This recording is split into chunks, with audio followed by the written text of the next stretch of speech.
$400 Cobaltga nimalar qilsa bo'ladi? Xoslar bilan ko'rib chiqamiz. $400 anchagina navrot qilsa bo'ladi. Qani ketdik. Videoni oxirigacha ko'ramiz. Assalomu alaykum YouTube ahli, sog' salomatmisizlar? Bizda navbatdagi video, lekin yana o'sha Cobalt deb qo'yaverasan deysizlar. Endi Cobalt topib kelganlar ekan, Cobalt qo'yamizda. Endi eng qizig'i, qo'ygan joylarga nisbatan bizda Cobaltga navorotlarimiz, ya'ni qulayliklarimiz ko'proq. Xo'p, bu Cobaltimizga qiladigan ishlarimiz. Assalomu alaykum. Tinchsiz? Xo'p, bunga qiladigan ishlarimiz Arshivkadan boshlanadi. Ko'rib turibsizlar, o'zini materialli joyini hozir gaplashdik. Chexolchimiz bilan tashab kelamiz. Koja qilib berishadi. Knopkalarini, passivetkalarini yoqamiz. 4 eshikni yechib arshivkalarini 3 etapli shumazatsiya qilamiz. Tarpetkalarni yechamiz. Tarpetka shumka bo'ladi. Xo'p, oyoqdagi passivetka bo'ladi. Xo'sh, keyingisi rul knopka multimedia cruise control o'rnatib ustanovka qilamiz. Tabloga suv datchiklarni chiqarib beramiz. Avtozapisk ishlaydi. Suvni pulchatirini Cobalt o'rniga Malibu qo'yib sekundomerlarni ishlatamiz. Xo'p, keyingi ishimiz fara qorong'i tushganda o'z yonishligi uchun shom datchik qo'yamiz. O'zini pultidan ochib yopganda signalizatsiya bo'lib, ovoz bilan yopadigan bo'ladi. Plus axrana qilib qo'riqlaydi. Xo'sh, yana nima qolyapti bizda? Bizda hozircha egalari aytgan ishlar shular. Oyoqdagi passivetka bo'ladi. Shu ishlarda chiroyli qilib shu mashinamizga bitirib berishligimiz kerak. Xudo xolasa, ish jarayonini ham ko'rsatib borishga harakat qilamiz. Oxirida bitgan holatini ko'rsatamiz. Plus avtomobilda qilingan ishlari va nech pulga bitganini chiroyli qilib sizlarga ko'rsatib beramiz. Tabloni ko'rasizlarmi? Sizlarda ham shunday bo'lib turadi har zamonda. Bu Cobalt uchun tabiiy hol. Xo'sh. Rul pult, tabloga suv datchik, bagaj plata aytganchilik, bagaj plata ochib 2 marta bosganda bagaj ochadigan plata qo'yamiz. Orqa tumangasi bilasizlar, bir tomon yonadi, bir tomon yonmaydi. Shuni ikkinchi tomonni ham ulab beramiz. Xudo xolasa, ishlarini chiroyli qilib bitkazib bo'lgandan keyin sizlarga qaysi ishimiz qanchaga bitgani tracker relay so'rashganda, keyin oyna ko'taradigan relay pultda qulflaganda ko'tarmasin.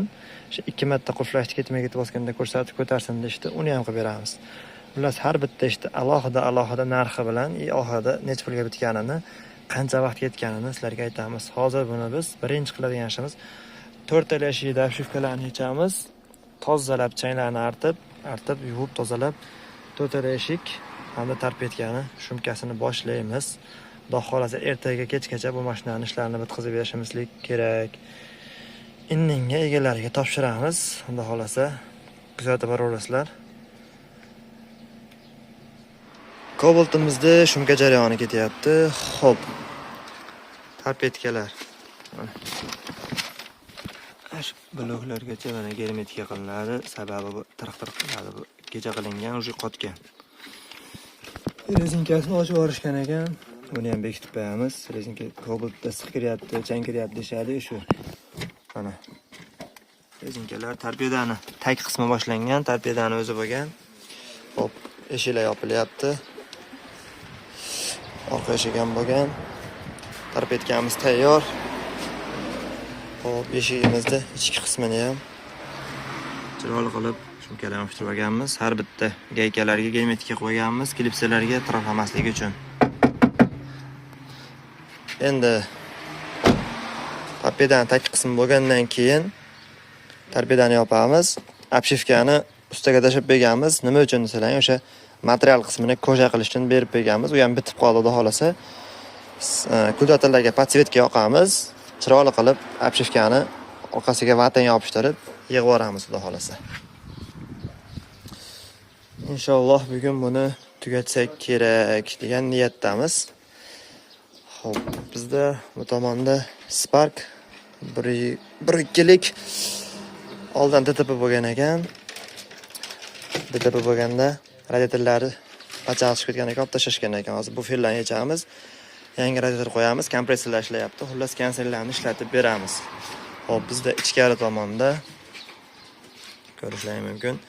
Gentra avtomobili radiator teshilgandan keyin yechib, yamatildi, joyiga qotirilyapti. Xudo xolasa, chiroyli qilib ishlarni bitkazib, yo'llarni qo'yib chiqarib yuboramiz. Bu tomonda ham Spark. Bu Sparkimizni nima qilyapmiz, salang? Bu Sparkimizni turbo relay qo'yib beryapmiz. Turbo relayni YouTube'ga endi qo'yamiz videosini. Xullas, avtomobilda kelib, avtomobil qizib turgan holda, ventilyator ishlab turganda mashinani o'chirib qo'yiladi. Ko'p hollarda bu avtomobilning qizishiga, ya'ni galovka, priklator motorni umrini qisqartiradi. Buni oldini olishlik uchun kelib avtomobilda o'chirganda, ventilyator ishlab turgan bo'lsa, avtomobil o'chmaydigan relay qo'yib beryapmiz. Turbo relay deb nomlaganmiz. Avtomobil o'chmaydi, qachonki ventilyator o'chganda dvigatel baravar harakatdan to'xtaydi. Zapravkaga, boshqa joyga to'xtaganda mashinani favqulodda o'chirish zarur bo'lib qolsa, ventilyator ishlab turgan bet kalit o'chirsalar ham mashina o'chmaydi, to'g'ri. Buni oldini olishlik uchun biz bir dona tormoz pedali bosish orqali xohlagan payt ventilyator ishlab turgan paytda ham avtomobilda o'chiradigan qilib relaydan tashqi beryapmiz. Shu montajimizni shu Sparkga mana boshlab o'rganmiz. Xudo xolasa, chiroyli qilib ishlanib turamiz. Shu vaziyatni mana shu videomizga qo'shib ketamiz, xudo xolasa. Montaj bo'lgandan keyin. Xullas, Sparkimiz bo'ldi, mana ventilyatorlar ishladi. Endi mashinani o'chiramiz. Kalitni o'chiraman. Mashina o'chgan yo'q. Motor ishlab turibdi. Suvda harorati pasayib, o'sha ma'lum bir gradusga tushgandan keyin ventilyatorimiz ishlab turibdi. Ventilyator o'chgandan keyin motorimiz birga o'chadi mana. Bo'ldi, motor o'chdi. Shu holatda mashinamizni relay montajini turbo relay deb atadik. Chunki bilasizlar, Magigar pultlarda turbo rejim bor. Turbo rejim to'g'ri, ko'pchilik yozdi Instagramdagi qo'ygan postimizga. Turbo rejim pultda bor, yoqib qo'ysa bo'ladi. To'g'ri, turbo rejim yoqib qo'ysa bo'ladi, lekin pultda yoqiladigan turbo rejim bilan buni farqi bor. Bu kelib mashinani o'chirgan paytda ventilyator ishlab turgan bo'lsa, mashina o'chmaydi. Ishlamay turgan bo'lsa o'chaveradi. Nariga turbo rejim pultda yoqiladiganda ventilyator ishlasa ishlamasa qizig'i yo'q. Avtomobilni kelib o'chirsalang o'chmaydi. 2 daqiqadan keyin avtomatik o'chadi. Eng qizig'i mashinani kelib o'chirganlaringda ventilyator ishlamayotgan bo'lishi mumkin, lekin turbo rejimda pult o'chirmaydi uni. Pult o'chirmagandan keyin 2 daqiqa turib ventilyator endi ishlashni boshlaganda vaqt taymer kelib qolgan bo'lsa, mashinani o'chirib qo'yaveradi. Ventilyator ishlayotganini, suv qiziganini farqi yo'q pultga. Bu rejimimiz faqat pultdan farqi ventilyator ishlab turgan payt faqat. Ventilyator ishlab turgan paytda mashinani o'chirmaydi, ventilyator o'chgandan keyin mashinani o'chiradi. Bu juda qulay narsa. Endi ko'pchilik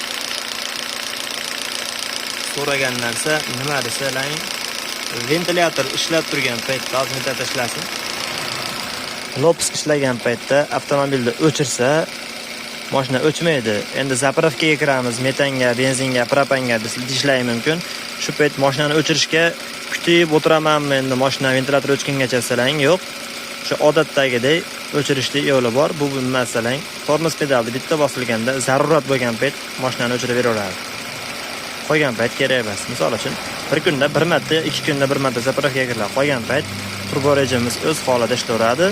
Sizlarga zarur bo'lgan payt turbo rejimni bartaraf qilib tormoz orqali o'chirishlari mumkin.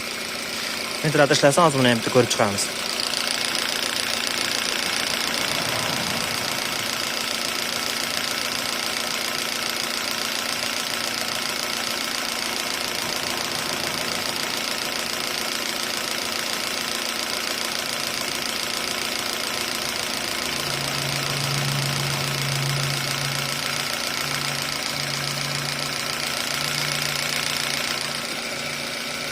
Mashinamiz salqinda turibdi, shuning uchun ozgina qizish sekin bo'lyapti. Lekin bu yaxshilikka. Mashinaning suv sistemasi zo'r ekan. Ventilyator ishlab o'chdi. Mana 3 daqiqa, 4 daqiqa bo'lyapti. Hali ventilyator ishlagan yo'q. Bu degani axlajiniya sistemasi, suv antifrisyoli zo'r degani, xudo xolasa. Keyingi variant, konditsioner ishlab turganda bilasizlar, ventilyator doim ishlab turadi. Shu paytda kelib o'chirsak, mashina o'chmaydi-ku deganlar. Endi har bir aql egasi kelib konditsionerni o'chirsa kerak baribir. Shunday mashinani o'chirib ketavermaydi. Kelib Kondisionerni o'chirasizlar.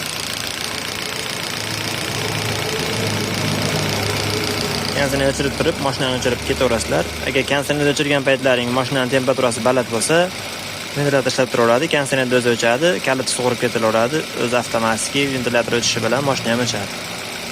Hozir ikkinchi holatni ko'rib chiqamiz. Buning uchun mashina o'tash kerak, ventilyator ishlash kerak.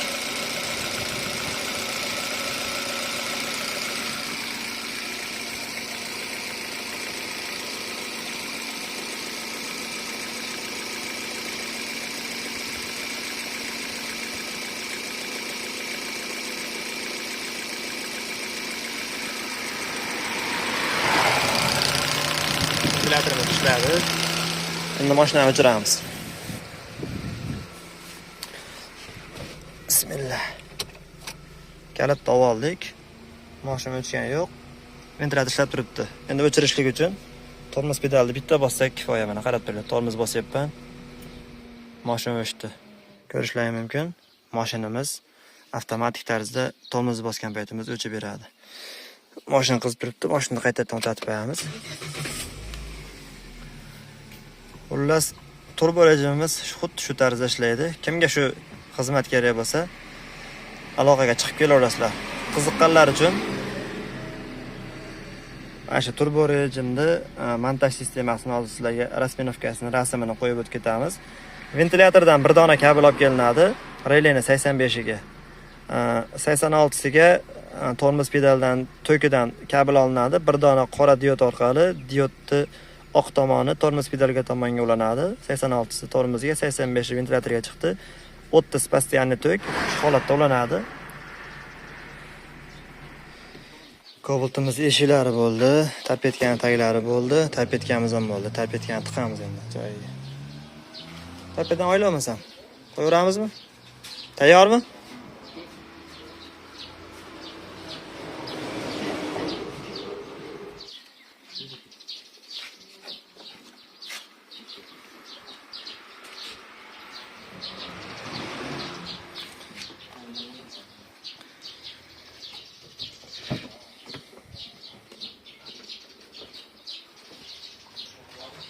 Tapedan qatirganimizdan keyin obshivkaga vatni yopishtirib, obshivkani qatiramiz.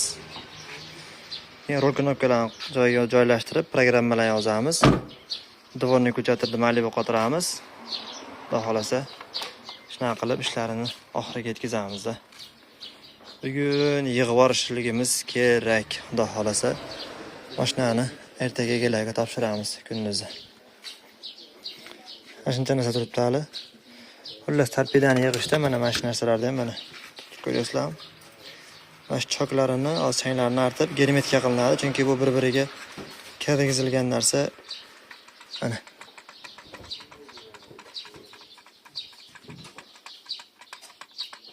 shu ovozlar odamni asabiga tegadi yurganda do'qi-do'qi ko'chada. Torpedani joyiga qo'ydik. Ana defletorlar bor, o'rtalarga. Hammasini germetika qilib artib, ro'shdan yig'orasizlar.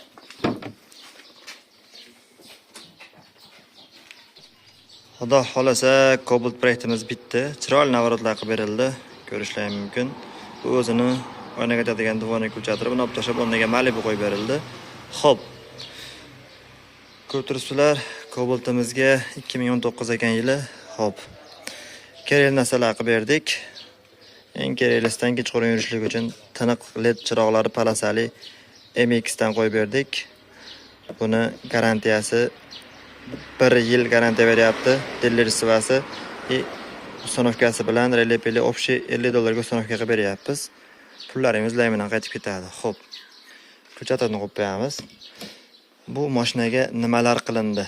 Tashqaridan bosh kelganimizda shu LED chirog'i qo'yildi. Xo'p, keyingisi pultiga signalizatsiya ustanovka qilib berdik. Ko'rishlaring mumkin. Ovoz bilan yopadi. Mana bu yerda glazokchasi bor. Yonib o'chib turibdi. Bu glazok axranani bildiradi. Yonidagi shom datchiligi. Hozir ko'ramiz.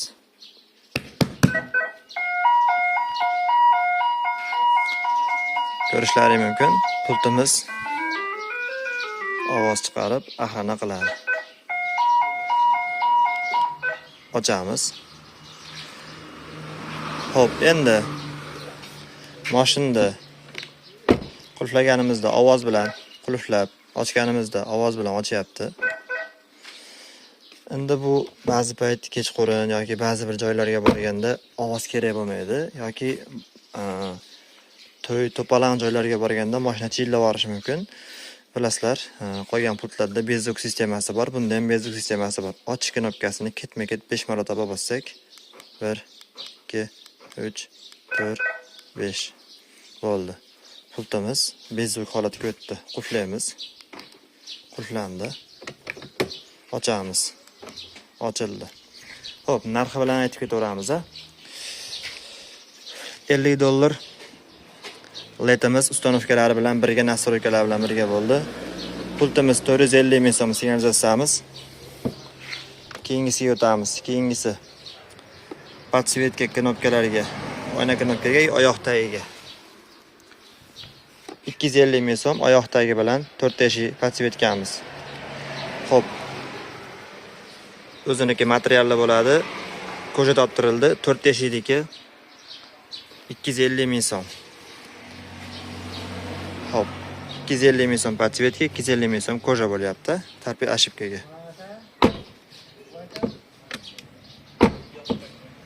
Hop, keyingisi 4 teshik shumka bo'ldi, tarpetka bilan birga.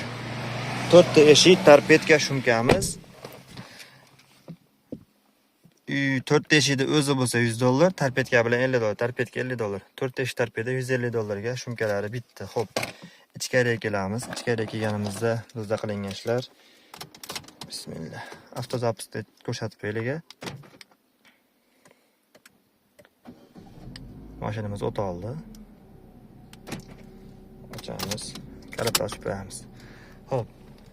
Shomdatchi qo'yganmiz. Farlar kechqurun qorong'i tushganda yoqish shart emas. Tunnelga kirganda, boshqa bo'lganda yoqish shart emas. Avtomatik tarzda qorong'i tushganda o'zi fara yoqadi. Xo'p, 150 ming so'm bu xizmatimiz.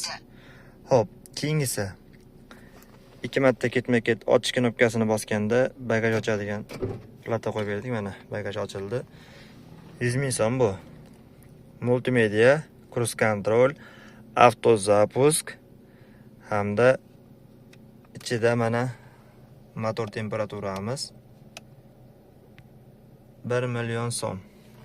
Cruise control, multimedia, avtozapusk, tabloga suv datchik hammasi 1 million so'm. Xo'p, keyingisi Malibu gitaramiz. Ko'rib turibsizlar. Sekundamelda, ya'ni 3 sekunddan 12 sekundgacha o'zgartirsa bo'ladi. 5 ta etapda skorosi bor. Buni programma ustanovkasi ichida 400 ming so'm. Xo'p. Keyingisi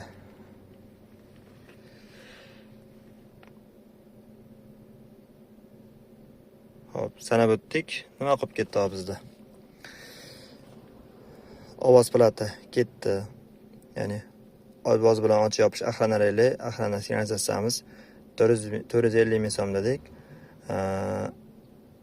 Keyingisi farlarga led $50 dedik. 4 teshik shumka, tarpetka bilan 150 dedik. 4 teshik kojasi 250 ming, podsvetkamiz mana ko'karib turibdi bir xilda bo'lib. Podsvetka 4 teshik oyoq tagi bilan ko'rishlari mumkin. 250 ming so'm u. Malibu dvornik 400 ming so'm. Cruise control, multimedia, avtozapusk, tabloga suv datchik hammasi bo'lib 1 million so'm. Bagaj platamiz 100 ming so'm. Xo'sh, menimcha shular. Shom datchik 150 ming so'm. Bitta tracker relay bilan 2 marta qulflagan oyna ko'taradigan qilib berishligimiz kerak edi. Bizda zapchastlarimiz tugab qolganligi uchun keyinroqqa qoldirildi. Shu bir haftalar ichida, xullas, hayitdan keyin, bayramdan keyin ishlarini chiroyli qilib bitkazib beramiz. Hozircha Cobaltimiz ishlari bitdi. Kimga shunaqa xizmatlar kerak bo'lsa, aloqaga chiqib kelaverasizlar. Xudo xolasa, chiroyli qilib ishlarni bitkazib beramiz. Ko'rdilaring, bu Cobaltimizga jami $400 ga shu qulayliklar qilib berildi. Menimcha anchagina yetarli narsalar bo'ldi. Xo'p, tracker relay bilan oynani qulflaganda, 2 marta qulflaganda ko'taradiganimiz 300 ming so'm bo'ladi. Ikkovi. Chunki buni oyna blogi bor, o'zi avtomatik bitta qulflaganda ko'taradi. Shuni ikkitaga olib beramiz biz. 300 ming so'm qo'shimchasi bor. Shu bilan xudo xolasa mashina tayyor, egalari mazza qilib haydashadi. Endi ko'pchilik monitor qo'yilmabdi deyishlari mumkin. Monitorda egalariga kerak emas ekan. Monitor qo'yilmadi. Qo'ygan barcha qulayliklari qilib berildi. O'zi kerakli bo'lgan antradallari ham bor ekan. Xullas, Cobult'imiz ishlari bitdi. Endi xudo xolasa egalarga topshirsak bo'ldi. Qo'llab-quvvatlab turasizlar. Keyingi videolarda ko'rishguncha sog'likda, salomatlikda ko'rishaylik. Kelayotgan Eid Qurbonni yaxshi kayfiyatda o'tkazishlarini tilaydoshimiz. Sizlar orqali oila a'zolaringizni ushbu kirib kelayotgan juma kungi 6-iyun kungi Qurbon hayiti bilan musulmonlarda eng katta bayram bilan tabriklab qolamiz. O'zlaringizni ehtiyot qilinglar. Sog' bo'linglar.